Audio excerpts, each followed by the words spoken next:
নেকির পাল্লা ভারী না হয়ে যখন খারাপের পাল্লা ভারী হয়ে যাবে, আল্লাহ রাব্বুল আলামিন ফেরেশতাদেরকে ডাক দিয়ে বলবেন, ইনতালিকু বিআবদি ইলান নার। ও আমার ফেরেশতারা, যাও যাও, নিয়ে যাও এই বান্দাকে জাহান্নামের মধ্যে নিয়ে যাও। ফেরেশতারা আল্লাহর হুকুম পাওয়া মাত্রই, আল্লাহর হুকুম পাওয়া মাত্রই আল্লাহ যখন বলবে ইনতালিকু বিআবদি ইলান নার, ও আমার ফেরেশতারা, যাও যাও এই বান্দাকে জাহান্নামের মধ্যে নিয়ে যাও। ওই বান্দা আল্লাহর কথা শুনে বলতে থাকবে, মা ইনসাফা রব্বি, আই রব্বুল আলামিন আপনি আমার প্রতি ইনসাফ করেননি। কি করেননি? ভালো করে খেয়াল করবেন বয়ানটা। আল্লাহ রাব্বুল আলামিনকে বলবেন, মা ইনসাফতা রব্বি, ও আল্লাহ তুমি আমার প্রতি ইনসাফ করনি। আল্লাহ রাব্বুল আলামিন বান্দাকে বলবেন, হে আমার বান্দা তোমার প্রতি কিভাবে আমি ইনসাফ দেখাইনি? সুবহানাল্লাহ বলেন না। আল্লাহকে যখন বলবেন মা ইনসাফতা রব্বি, আল্লাহ রাব্বুল আলামিন বলবেন কিভাবে তোমার প্রতি আমি ইনসাফ দেখাইনি? বান্দা বলবেন, আয় রব্বুল আলামিন পৃথিবীর মধ্যে তুমি কুরআনুল কারীমের মধ্যে সর্বপ্রথম লিখে দিছিলা বিসমিল্লাহির রহমানির রহিম। আই রব্বুল আলামিন এই ফটকের মধ্যে, এই আয়াতে কারিমার মধ্যে তোমার যে রহমান এবং রহিম নাম আছে, সুবহানাল্লাহ বলেন। তোমার যে রহমান, তোমার যে রহিম নামটা আছে রব্বুল আলামিন, এই নাম তো দয়াবান, এই দয়াতে আল্লাহ ভালোবাসা দিয়েছে আল্লাহ। আই রব্বুল আলামিন এই বিসমিল্লাহর উসিলায় তুমি যে মোহাব্বত দেখাও, বান্দার প্রতি যে মোহাব্বত দেখাও, আই রব্বুল আলামিন বিসমিল্লাহ শরীফের মধ্যে আল্লাহ তুমি বলেছিলে, আই রব্বুল আলামিন ওই নামটা কি জন্য দিছিল আল্লাহ? এই কঠিন মুসিবতের সময় যদি এই নামের উসিলায় যদি আমাকে জান্নাত না দাও, কি জন্য নামটা দিছো? সুবহানাল্লাহ। আল্লাহ রব্বুল আলামিন বান্দার কথা শুনে বলতে থাকবেন, সাদাকতা রব্বি, সাদাকতা আব্দি, হে আমার বান্দা তুমি সত্য বলেছো। তুমি কি বলেছো? সত্য কথা বলেছো। আল্লাহ পাক রব্বুল আলামিন ফেরেশতাদের আবার ডাক দিয়ে বলবেন, এ ফেরেশতারা, ইউতালাকু বিআবদি ইলাল জান্নাহ। সুবহানাল্লাহ। এ আমার ফেরেশতারা, যাও যাও বান্দাকে জান্নাতের মধ্যে নিয়ে যাও। কোথায় নিয়ে যাওয়ার কথা বলবে? প্রথম কোথায় নিয়ে যাওয়ার কথা বলছিল? জাহান্নামে। পরে কোথায়? জান্নাতে। সুবহানাল্লাহ। দ্বিতীয় নম্বরে বলবেন, দুইজন ব্যক্তিকে হিসাব নিকাশ করার পরে দেখবেন দুইজন ব্যক্তির আমল নামার মধ্যে কোনো নেকি নাই। যখন পাল্লা বদ আমলের দিকে ভারী হতে থাকবে, তাকেও কি জানি জাহান্নামের নির্দেশ দেওয়া হবে। আল্লাহ রাব্বুল আলামিন ফেরেশতাদেরকেও ডাক দিয়ে বলবেন, হে ফেরেশতারা, ইনতালিকু বিআবদি ইলান নার, ও আমার ফেরেশতারা, যাও যাও এই বান্দাকে জাহান্নামের মধ্যে নিয়ে যাও। কোথায় নিয়ে যাওয়ার কথা বলবেন? 2 নম্বর অভিমত, খেয়াল করবেন। আল্লাহ রাব্বুল আলামিন বলবেন, হে আমার ফেরেশতারা, এই দুইজন ব্যক্তিকে জাহান্নামের মধ্যে নিয়ে যাও। ইনতালিকু বিআবদি ইলান নার, ও আমার ফেরেশতারা, যাও যাও এই দুইজন ব্যক্তিকে জাহান্নামের মধ্যে নিয়ে যাও। আল্লাহ রাব্বুল আলামিন এই কথা পাওয়ার পরে একজন ব্যক্তি, দুইজন ব্যক্তি থেকে একজন ব্যক্তি দৌড় দিয়ে জাহান্নামের দিকে ছুটতে থাকবেন। ভালো করে খেয়াল করবেন, আপনার মনোযোগ ওইদিকে কেন? এদিকে খেয়াল করেন, একটু পিছনে থাকেন না দয়া করে একটু। আল্লাহ রাব্বুল আলামিন যখন জাহান্নামের নির্দেশ দিবেন ফেরেশতাদেরকে, ফেরেশতারা যখন জাহান্নামের দিকে নিয়ে যেতে থাকবে, দুইজন ব্যক্তি থেকে একজন ব্যক্তি দ্রুত জাহান্নামের মধ্যে এগিয়ে থাকবে। কি করতে থাকবে? দৌড় দিতে থাকবে জাহান্নামের দিকে। আর দ্বিতীয়জন ব্যক্তি এক পা সামনে দিবেন, আরেক পা পিছেও দিবেন। এক পা সামনে দিবেন, আস্তে আস্তে যাবেন, আবার পিছন দিকে তাকাইবেন, আরেকটু সামনে যাবেন, আবার পিছন দিকে তাকাইবেন। আল্লাহ রাব্বুল আলামিন দুইজন বান্দাকে ডাকবেন, দুইজন বান্দার কাছে জিজ্ঞেস করবেন, এ বান্দা, আমি হুকুম দেওয়া মাত্রই তুমি দ্রুত জাহান্নামের দিকে রওনা দিছিলা কেন? বান্দা আল্লাহ পাক রব্বুল আলামিনকে বলতে থাকবেন, আল্লাহ, ও আল্লাহ, এই কারণে আমি জাহান্নামের দিকে ছুটে যাইতেছিলাম। আই রব্বুল আলামিন, আমি যদি আস্তে আস্তে যাই তাহলে যদি আপনার আবার রাগ হয়ে যায়। আল্লাহু আকবার। হায় রব্বুল আলামিন, আপনার যদি আবার রাগ উঠে যায়, হায় রব্বুল আলামিন, এই জন্য আমি জাহান্নামের দিকে আপনার হুকুম পাওয়া মাত্র রওনা দিছিলাম। সুবহানাল্লাহ। দ্বিতীয় ব্যক্তির কাছে আল্লাহ রাব্বুল আলামিন জিজ্ঞেস করবে, হে আমার বান্দা, ও তো দ্রুত জাহান্নামের দিকে রওনা দিছিল, আর তুমি আস্তে আস্তে আস্তে আস্তে এক পা সামনে দিতেছিলা, আবার পিছন দিকে তাকাইতেছো কেন? আমার বান্দা, এটার কারণ কি? আল্লাহ রাব্বুল আলামিনকে বলবেন, কুল ইয়া ইবাদিয়াল্লাযীনা আসরাফু আলা আনফুসিহিম লা তাকনাতু মির রাহমাতিল্লাহ ইন্নাল্লাহা ইয়াগফিরুদ যুনুবা জামিআ ইন্নাহু হুয়াল গফুরুর রহিম। সুবহানাল্লাহ। আই রব্বুল আলামিন, এই আয়াতে কারিমের মধ্যে আল্লাহ তুমি বলেছিলেন, আই রব্বুল আলামিন, তুমি বলেছিলে তুমি দয়াবান, তুমি রহমান। তারা যারা নিজেদের প্রতি অবিচার করেছো, নিজেদের প্রতি অবিচার করেছো, তারা আমি আল্লাহর রহমত থেকে ফিরে যেও না। কি যেও না? ফিরে যেও না। আই রব্বুল আলামিন, এই আয়াতে কারিমার কথা মনে করে আই রব্বুল আলামিন, আমি জানি মনে হয় আপনি আপনার রহমত দিয়ে আমাকে ডাক দিবেন। আই রব্বুল আলামিন, মনে হয় আপনি ডাক দিবেন, এই জন্য আমি এক পা সামনে দিই, আবার আমি আল্লাহ তোমার দিকে তাকাই, পিছন দিকে তাকাই। আই রব্বুল আলামিন, এই জন্য আমি আল্লাহ তোমার পিছন দিকে বারবার ফিরে তাকাই। সুবহানাল্লাহ। আল্লাহ রাব্বুল আলামিন ফেরেশতাদেরকে আবার হুকুম করবেন, ইনতালিকু বিআবদি ইলাল জান্নাহ। ও আমার ফেরেশতারা, যাও যাও, এই দুইজন ব্যক্তিকে তুমি জান্নাতের মধ্যে নিয়ে যাও। সুবহানাল্লাহ, চিল্লায় বলেন। দ্বিতীয় অভিমত আলেম ওলামা বলতেছেন, এক ব্যক্তিকে হিসাবের জন্য ডাকা হবে। যখন এক ব্যক্তিকে হিসাবের জন্য ডাকা হবেন, সে আল্লাহ রাব্বুল আলামিনের সামনে মিথ্যা কথা বলবেন। কি করবেন? বলেন না, কি করবেন? সে মিথ্যা কথা বলবেন। ওই সময় আল্লাহ রাব্বুল আলামিন তার মুখ বন্ধ করে দিবেন।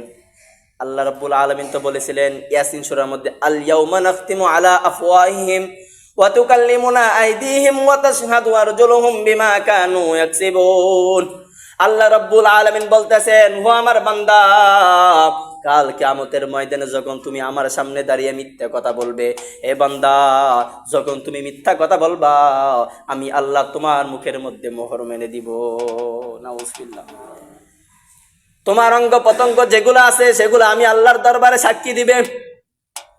এই কারণে তৃতীয় মতভেদের মধ্যে বলতেছেন, যখন এক ব্যক্তিকে আল্লাহর দরবারে হিসাবের জন্য ডাকা হবে, ওই সময় তার মুখ বন্ধ করে অঙ্গ প্রত্যঙ্গ আল্লাহর দরবারে সাক্ষী দিতে থাকবে। আই রব্বুল আলামিন, পৃথিবীর মধ্যে এই বান্দা আল্লাহ চুরি করেছিল, মারপিট করেছিল, ঝগড়া করেছিল, সুদ খেয়েছিল, ঘুষ খেয়েছে, আল্লাহ কাকে বলতে থাকবেন? আল্লাহ রাব্বুল আলামিনকে বলতে থাকবেন। অঙ্গ প্রত্যঙ্গ, হাত বলতে থাকবেন, পাও বলতে থাকবেন, শরীরের মধ্যে যত অঙ্গ প্রত্যঙ্গ আছে আল্লাহ রাব্বুল আলামিনের সামনে সাক্ষী দিতে থাকবে। আল্লাহ রাব্বুল আলামিন এই সব শোনার পরে ফেরেশতাদেরকে ডাক দিয়ে বলবেন, ইউতালিকু বিআবদি ইলান নার। ও আমার ফেরেশতারা, যাও যাও, এই বান্দাকে কোথায় নিয়ে যাও? জাহান্নামের মধ্যে নিয়ে যাও। কি বলবেন? জাহান্নামের মধ্যে নিয়ে যাও। তখন ওই বান্দা বলতে থাকবেন, আল্লাহ, আই রব্বুল আলামিন, এই কঠিন হাসরের সময়, কঠিন হাসরের দিন, আল্লাহ, আই রব্বুল আলামিন, আপনি বলেছিলেন যার ওই কঠিন মুসিবতের সময়, কাল কিয়ামতের ময়দানে যখন কেউ থাকবে না, কাল কিয়ামতের ময়দানে যখন তার বিপক্ষে সবাই সাক্ষী দিবে, সে একজন খারাপ মানুষ, যার কেউ থাকবে না, আমি আল্লাহ তার সুপারিশকারী হয়ে যাব। সুবহানাল্লাহ বলেন। কঠিন মুসিবতের সময় যখন তার পাশে কেউ বন্ধু থাকবে না, তাকে কেউ সুপারিশ করার কোনো মানুষ থাকবে না, আয় রব্বুল আলামিন, আপনি নিজেই তো আয়াতে কারিমের মধ্যে বলেছিলেন, কিয়ামতের ময়দানে যার কোনো সুপারিশকারী থাকবে না, ওই সময় আমি আল্লাহ তার জন্য সুপারিশকারী হয়ে যাব। সুবহানাল্লাহ বলেন। ওই সময় আল্লাহ পাক রব্বুল আলামিন বলবেন, আবার ফেরেশতাদেরকে ডাক দিয়ে বলবেন, ও আমার ফেরেশতারা, ইনতালিকু বিআবদি ইলাল জান্নাহ, ও আমার ফেরেশতারা, যাও যাও এই বান্দাকে জান্নাতের মধ্যে নিয়ে যাও। সুবহানাল্লাহ বলেন। 4 নম্বর অভিমত, 4 নম্বর, একজন ব্যক্তিকে হিসাবের জন্য ডাকা হবে। সব কিছু ঠিক আছে, কিন্তু একটা নেকির বিনিময়ে সে জান্নাতের মধ্যে যেতে পারবে না। কয়টি নেকি? ভালো করে খেয়াল করবেন, কয়টি নেকি? একটা নেকির কারণে জান্নাতের মধ্যে যাবে না, জাহান্নামের মধ্যে চলে যাবে।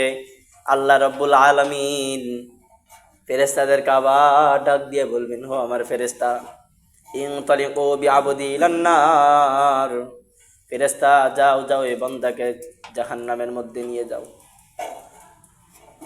বান্দা আল্লাহ পাক রব্বুল আলামিনের কথা শুনে আল্লাহ রব্বুল আলামিনকে বলতে থাকবেন, আল্লাহ, আই রব্বুল আলামিন আমাকে একটু সুযোগ দিন। কি বলবেন? আই রব্বুল আলামিন আমাকে একটু সুযোগ দিন।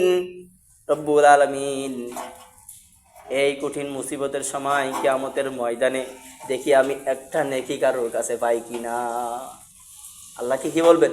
যে আমি একটা নেকি দেখি কারোর কাছে পাই কিনা, কারণ একটা নেকি যদি পাই তাহলে কোথায় চলে যাবে? জান্নাতে। আর যদি একটা নেকি না পায় তাহলে কোথায় যাবে? জাহান্নামে। যখন ফেরেশতাদেরকে হুকুম করলেন, ইনতালিকু বিআবদি ইলান নার, ও ফেরেশতারা জাহান্নামের মধ্যে নিয়ে যাও, এই কথা শোনার পরে বান্দা আল্লাহ রাব্বুল আলামিনকে বললেন, ও আল্লাহ, তুমি একটু আমাকে সময় দিন, আমি কিয়ামতের ময়দানে, মাঠে হাসরের ময়দানে আমি ঘুরে ঘুরে দেখি কারোর কাছে একটি নেকি পাই কিনা। আল্লাহ রাব্বুল আলামিন ওই বান্দাকে বললেন, ও আমার বান্দা, কিভাবে তুমি আশা করতে পারো যে তুমি কারোর কাছে একটি নেকি পাবা? এই মুসিবতের সময় সবার নিজের নিজের চিন্তা করে, কারো চিন্তা নিয়ে বিপদ না। হে বান্দা, তুমি কারোর কাছে একটা নেকিও পাবা না। এই কিয়ামতের দিন এমন একটা দিন, মা বাবাকে চিনবে না, বাবা ছেলেকেও চিনবে না, স্বামী স্ত্রীকেও চিনবে না, স্ত্রীও স্বামীকে চিনবে না। ও বান্দা, এই এমন একটা মুসিবতের দিনে তুমি কার কাছে একটা নেকি পাবা? ও বান্দা, তুমি কার কাছে কি আশা করে যাইবা? কার কাছে একটা নেকি পাইবা? বান্দা, যখন তুমি বলতেছো যে নেকি পাইতে পারি, যাও বান্দা, তোমাকে সুযোগ দিলাম, ঘুরে ঘুরে দেখো কোন বান্দার কাছে, কোন আত্মীয় স্বজনের কাছে তুমি একটি নেকি পাও কিনা। ওই বান্দা ঘুরতে থাকবে হাসরের ময়দানে, ঘুরে ঘুরে দেখতে থাকবেন কার কাছে একটা নেকি পায়। বাবার কাছে যাবেন, বাবার কাছে গিয়ে বলবেন, বাবা, পৃথিবীর মধ্যে কত কষ্ট করে মাথার ঘাম ফাইবের আল্লাহ কাজ করে, বাবা তুমি আমাকে কত বড় করেছ, এই কারণে বড় করেছ কারণ আমি যেন জান্নাতে যেতে পারি, ইসলাম শরিয়াত মোতাবেক জীবন যাপন করতে পারি। আয় বাবা, আমি মাত্র একটা নেকির কারণে জাহান্নামে চলে যাইতেছি। ও আমার বাবা, দয়া করে আপনার নেকি থেকে একটা নেকি আমাকে দান করুন। বাবা ছেলেকে বলতে থাকবেন, তুমি আমার কোন জন্মের ছেলে? আমার তো কোনো ছেলে ছিল না, যাও যাও আমার কাছ থেকে চলে যাও। আমি তো নিজের চিন্তা করতেছি, এখন আমার কি হবে? আবার তুমি আমার কোথা থেকে ছেলে হয়েছো? আমার কোনো ছেলে নাই। মার কাছে গিয়েও মা এখন একই প্রশ্ন, একই উত্তর দিবেন। ভাইয়ের কাছে গেলেও ভাই একই উত্তর দিবেন, বোনের কাছে গেলেও বোন একই উত্তর দিবেন, স্ত্রীর কাছে গেলে একই উত্তর দিবেন। কারোর কাছে একটা নেকিও পাবে না। ঘুরতে ঘুরতে ঘুরতে ঘুরতে ওই বান্দা ঘুরতে ঘুরতে এক ব্যক্তির সাথে দেখা হবে। ওই ব্যক্তির সাথে দেখা হলে ওই ব্যক্তির কোনো আমল নাই, শুধু একটা আমল আছে। কয়টা? কোনো আমল নাই, মাত্র একটা আমল আছে। একটা আমলের বিনিময়ে তো জান্নাতে যেতে পারবে না, পারবে? একটা আমলের বিনিময়ে তো জান্নাতে যেতে পারবে না। ওই ব্যক্তির সাথে দেখা হয়ে গেল, ওনার কাছে চাইতেছেন, হে আল্লাহর বান্দা, আমার একটা নেকি হলে আমি জান্নাতে যেতে পারি, আমাকে একটা নেকি দিবে কিনা তুমি? ওই বান্দা চিন্তা করতেছে, তার তো এতগুলা নেকি হওয়ার সত্ত্বেও জান্নাতে যেতে পারতেছে না, আমি কিভাবে একটা নেকির কারণে জান্নাতে যাব? কথা বলেন ঠিক কিনা? এই জন্য ওই বান্দাকে একটা নেকি দিয়ে দিলেন। কি করলেন? তার প্রতি রহম করলেন, দয়া করলেন। দেওয়ার পরে আল্লাহ রব্বুল আলামিনের দরবারে গিয়ে বলল, আল্লাহ, আই রব্বুল আলামিন, এখন আমাকে জান্নাতে দিয়ে দিন। ফেরেশতারা, আল্লাহ পাক রব্বুল আলামিন ফেরেশতাদেরকে ডাক দিয়ে বলবেন, ইনতালিকু বিআবদি ইলাল জান্নাহ, হে আমার ফেরেশতারা, এই দুইজন বান্দাকে জান্নাতের মধ্যে দিয়ে দাও। আল্লাহর ফেরেশতারা আশ্চর্য হয়ে যাবেন। আল্লাহ পাক রব্বুল আলামিনকে প্রশ্ন করবেন, ও আল্লাহ, ওই ব্যক্তি তো কোনো আমলই নাই, আপনি কিভাবে ওই ব্যক্তিকে সহ জান্নাতের মধ্যে দিয়ে দিলেন? আল্লাহ রাব্বুল আলামিন ফেরেশতাদেরকে বলবেন, হো আমার ফেরেশতারা, তার কোনো আমল নাই, কি কারণে জান্নাতে দিয়েছে জানোনি? আমি যেমন আমার বান্দার প্রতি রহম দেখাই, দয়া করি, হে ফেরেশতারা, একজন ব্যক্তি মুসিবতে পড়ছে, এই জন্য একটা নেকি দিয়ে তাকে সহযোগিতা করছে, দয়া করছে। কারণ ওই দয়া করা, মোহাব্বত করা আমি আল্লাহর গুণ। সুবহানাল্লাহ বলেন। আমি আল্লাহর কাছে যে গুণ আছে, বান্দার কাছে আছে, তাকে আমি কিভাবে আগুন দিয়ে পুরাইতে পারি?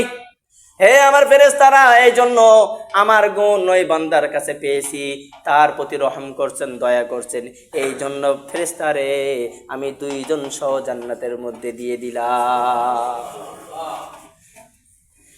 আল্লাহ রাসূল পয়গম্বর সাল্লাল্লাহু আলাইহি সাল্লাম এই জন্য একটা হাদিস বলতেছেন, লা ইয়ারহামুল্লাহু মান লা ইয়ারহামুন নাস। যে ব্যক্তি মানুষের ওপর কি রহম করে না, কি করে না, রহম করে না, আল্লাহ পাক রব্বুল আলামিন তার প্রতিও রহম করে না। এটা কার কথা? আল্লাহ রাসূলের কথা, এটা আমার নিজের বানানো কথা না। লা ইয়ারহামুল্লাহু মান লা ইয়ারহামুন নাস। আল্লাহর নবী বলতেছেন,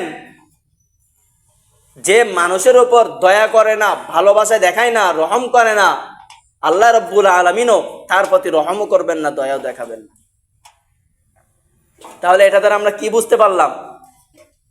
একজন আরেকজনের প্রতি রহম করব কিনা আমরা? একজন বিপদে পড়লে আরেকজন দেখে না, একজন বিপদে পড়লে আরেকজন সহযোগিতা করে না, সে মরুক, আল মুসলিম আকুল মুসলিম না, মুসলমান মুসলমানের ভাই না, তা আমরা কিভাবে বলতে পারি তার সহযোগিতা আমরা এগিয়ে যাই না? আল্লাহ পাক রব্বুল আলামিন আমাদেরকে সকলকে যেন আমল করা তৌফিক দান করুক, আমাকেও আমল করার তৌফিক দান করুক। ওমা তাওফিক ইল্লা বিল্লাহ। আসসালামু আলাইকুম।